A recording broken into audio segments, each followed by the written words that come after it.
जय हिंद दोस्तों, आपका स्वागत है आपके अपने channel MSF army news and history पर। आज आपको बहुत ही दुख के साथ बताना पड़ रहा है कि उत्तराखंड के नैनीताल जिले के बिंदु खता के खेरानी नंबर 2 निवासी नरेंद्र भंडारी शहीद हो गए। शहीद नरेंद्र भंडारी लगभग 10 साल पहले भारतीय सेना की कुमाऊं रेजिमेंट में भर्ती हुए थे। Kumaon regimental training centre Ranikhet में अपनी ट्रेनिंग पूरी करने के बाद टू कुमाऊं रेजिमेंट में अपनी सेवाएं दे रहे थे। आपको बता दें कि शहीद नरेंद्र भंडारी कुछ महीने पहले ही अपनी कमांडो ट्रेनिंग पूरी करने के बाद NSG दिल्ली में अपनी सेवाएं दे रहे थे, जो कि हाल फिलहाल उनकी ड्यूटी एयरपोर्ट पर लगी हुई थी। आपको बता दें कि 15 दिन बाद ही 19 नवंबर को नरेंद्र की शादी होने वाली थी, जिसके चलते घर में हंसी खुशी का माहौल था। साथ ही सभी सगे संबंधियों और रिश्तेदारों को शादी के निमंत्रण भेज दिए गए थे।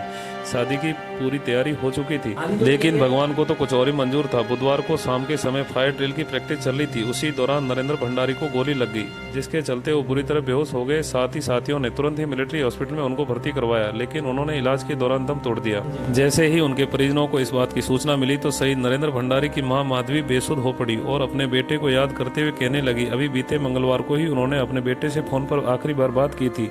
इस दौरान वह बहुत खुश था। आपको बता दें कि शहीद कमांडो नरेंद्र सिंह के पिता गोपाल सिंह भंडारी भी पूर्व सैनिक रहे हैं, जिनका 2 वर्ष पूर्व ही निधन हो गया। वहीं दूसरी ओर नरेंद्र सिंह के बड़े भाई यशवंत सिंह भंडारी बिंदु खता में किसान हैं, जबकि उनके छोटे भाई माधो सिंह रेलवे में लोको पायलट के पद पर तैनात है। भाई की शहादत की खबर सुनते ही उनकी छोटी बहन हीरा भंडारी और मां माधवी देवी सहित पूरे परिवार का रो रो कर बुरा हाल है। दिल्ली में सैन्य अधिकारियों द्वारा श्रद्धांजलि अर्पित करके पार्थिव देह शरीर को रवाना कर दिया गया है। आज गुरुवार को सुबह ही उनका पार्थिव देह शरीर सैन्य वाहन से उनके पैतृक गांव बिंदु खता पहुंचा। जैसे ही पार्थिव देह शरीर बिंदु खता पहुंचा तो उनके आसपास के गांव की भीड़ उमड़ पड़ी और नरेंद्र भंडारी अमर रहे के नारे लगने लगे। घर में रखे पार्थिव देह शरीर के अंतिम दर्शन हो जाने के बाद उनका पार्थिव देह शरीर मोक्ष धाम के लिए रवाना किया गया। रानी घाट चित्रशला घाट पर सैन्य टुकड़ी द्वारा गार्ड ऑफ ऑनर देकर सैन्य सम्मान के साथ विदा किया गया और उनके बड़े भाई ने मुखाग्नि दी और सैन्य सम्मान के साथ अंतिम संस्कार किया।